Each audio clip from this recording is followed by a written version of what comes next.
Cess ಸರ್ಕಾರ sir ಇದು.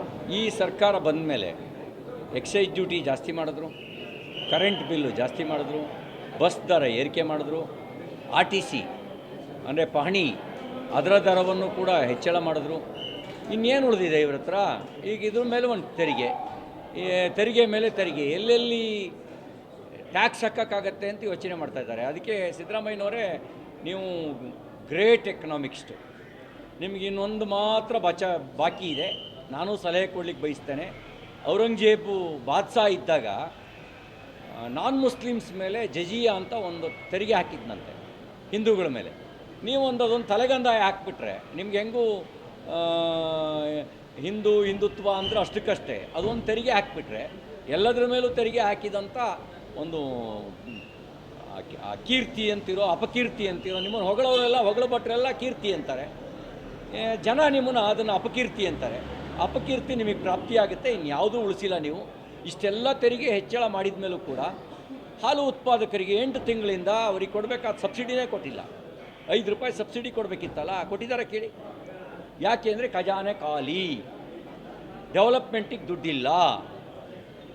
BJP MLAಗಳು delegation ಹೋಗಿ ಅಭಿವೃದ್ಧಿಗೆ ಹಣ ಕೊಡಿ ಅಂತ ಕೇಳೋದು ಮಾತ್ರ ಅಲ್ಲ, ಕಾಂಗ್ರೆಸ್ ಶಾಸಕಾಂಗ ಪಕ್ಷದ ಸಭೆಯಲ್ಲಿ ಕಾಂಗ್ರೆಸ್ MLAಗಳು ಹೋಗಿ ಪ್ರಶ್ನೆ ಮಾಡಿದ್ರು, ನಾವು ಹೆಂಗೆ ಮುಖ ತೋರಿಸೋದು ಜನರಿಗೆ?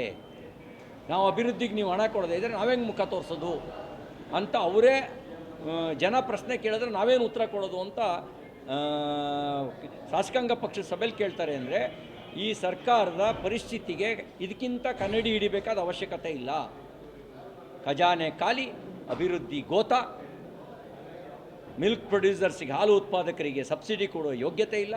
ಅಷ್ಟು ಮಾತ್ರ ಅಲ್ಲ, ಅಂತ್ಯ ಸಂಸ್ಕಾರಕ್ಕೆ BJP ಸರ್ಕಾರ ಇದ್ದಾಗ 5,000 ರೂಪಾಯಿ ಕೊಡ್ತಿತ್ತಲ್ಲ, ಅದನ್ನೂ ನಿಲ್ಲಿಸಿದ್ದಾರೆ ಅಂತ್ಯ ಸಂಸ್ಕಾರಕ್ಕೆ.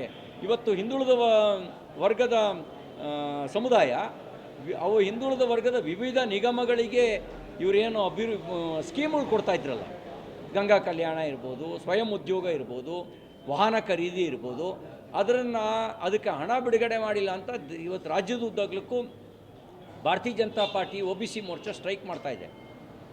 ಅಂದರೆ ನೀವು ಅಲೆಮಾರಿ ಸಮುದಾಯಕ್ಕೆ ಹೋದ ಸರಿ ನಾವು 150 ಕೋಟಿ ಕೊಟ್ಟಿದ್ವಿ, 1 ರೂಪಾಯಿ ಕೂಡ ಕೊಟ್ಟಿಲ್ಲ. ಇದು ಈ ಪರಿಸ್ಥಿತಿ. ಇದು ಇಷ್ಟಾದಮೇಲೂ ಕೂಡ ಅವರ್ Siddaramaiah, he is one of the great economist. Sir, ಚುನಾವಣೆಗಿಂತ ಮುಂಚೆ ಪ್ರಚಾರದಲ್ಲಿ ಬೆಲೆ ಏರಿಕೆ ವಿರುದ್ಧ ಮಾತಾಡಿದ ಸರ್ಕಾರ ಈಗ ಒಂದೊಂದೇ ಬೆಲೆ ಏರಿಕೆ ಎದುರಿಸ್ಕೊಂಡು ಬರ್ತಾ ಇದೆ. ದ್ವಂದ್ವ ನೀತಿ ಮತ್ತೊಂದು ಕಡೆ ಅದೇ ಹೇಳಿದ್ನಲ್ಲ, ಹೇಳೋದೊಂದು ಮಾಡೋದೊಂದು. ಹೇಳೋದು ವೇದ, ಹಾಕೋದು ಗಾಳ. ಹಾಗಾಗಿ ಎಲ್ಲ ಬೆಲೆ ಏರಿಸಿದ್ರ ಮೇಲೂ ಅಭಿವೃದ್ಧಿಗೆ ಹಣ ಇಲ್ಲ. ಇದು ಪರಿಸ್ಥಿತಿ. ಅತಿಥಿ ಉಪನ್ಯಾಸಕರಿಗೆ 3-4 ತಿಂಗಳಾದರೂ ಅವ್ರಿಗೆ ಕೊಡಬೇಕಾದ ಗೌರವಧನ ಕೊಡುವ ಯೋಗ್ಯತೆಯೂ ಇಲ್ಲ.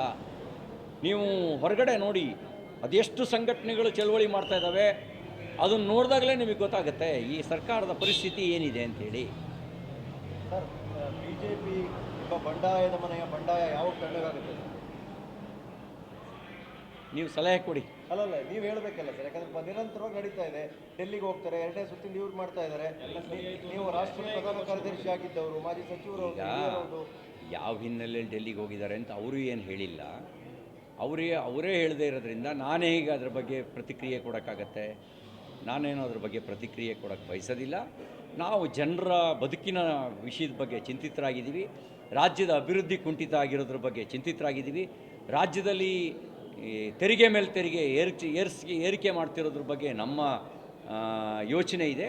ಹಾಗಾಗಿ ಅದ್ರ ಬಗ್ಗೆ ನಾವು ಫೋಕಸ್ ಮಾಡ್ತಾಯಿದ್ದೀವಿ. ಆಮೇಲೆ ನೀವು ಹೇಳಿದ ಸಂಗತಿಗಳ ಬಗ್ಗೆ ನಿಧಾನವಾಗಿ ಯೋಚನೆ ಇಲ್ಲ. ಮೊದಲು ದೇಶ, ಮೊದಲು ಪಕ್ಷ ಅನ್ನೋದು ಕಾಂಗ್ರೆಸ್ ಪಾರ್ಟಿ ನೀತಿ. ನಮ್ಮ ನೀತಿ ಮೊದಲು ದೇಶ, ದೇಶವಾಸಿಗಳು, ಆಮೇಲೆ ನಮ್ಮ ಪಾರ್ಟಿ. ಜನವರಿಗೆ ರಾಜ್ಯಾಧ್ಯಕ್ಷ ಬದಲಾವಣೆ ಆಗುತ್ತೆ, ಆ ಆಶಾಭಾವನೆ ಇದೆ ಅಂತ. I am not Ramesh Jarkiholi. Sir, ಒಂದು ನಿಮಿಷ ಸರ್, ನಿಮ್ಮ ಪಕ್ಷದಲ್ಲಿ ರೇಣುಕಾಚಾರ್ಯ ಅವರಿಗೆ ಪಕ್ಷದಲ್ಲಿ ಪ್ರಧಾನ ಕಾರ್ಯದರ್ಶಿ ವಕ್ತಾರ ಹುದ್ದೆ ಇದೆಯಾ ಸರ್? ಅವರು ಭಿನ್ನಮತೀಯ ಚಟುವಟಿಕೆ ನಡೆಸ್ತಿಲ್ಲ, 55 ಶಾಸಕರ ಸಭೆ ಸೇರ್ತಾರೆ. ಇದನ್ನು ಕೂಡ ತಾವು ಏನಂತ ಪರಿಗಣಿಸ್ತೀರಾ ಸರ್? ಯತ್ನಾಳ್ದು ಭಿನ್ನಮತೀಯ ಅಂತೀರಾ, ಆದರೆ ರೇಣುಕಾಚಾರ್ಯ ಮಾಡ್ತಿರ್ತಕ್ಕಂಥ ಸಭೆಗಳಿಗೆ ತಾವು ಏನಂತ ಕರಿತೀರಾ ಸರ್? ನನಗೆ ಪಕ್ಷದಲ್ಲಿ ಅವ್ರಿಗೆ ಏನು ಜವಾಬ್ದಾರಿ ಇದೆ ಸರ್? ನನಗೆ ಯಾಕಣ್ಣ ಈ ವಿಷಯದಲ್ಲಿ ಎಳಿತೀಯಾ?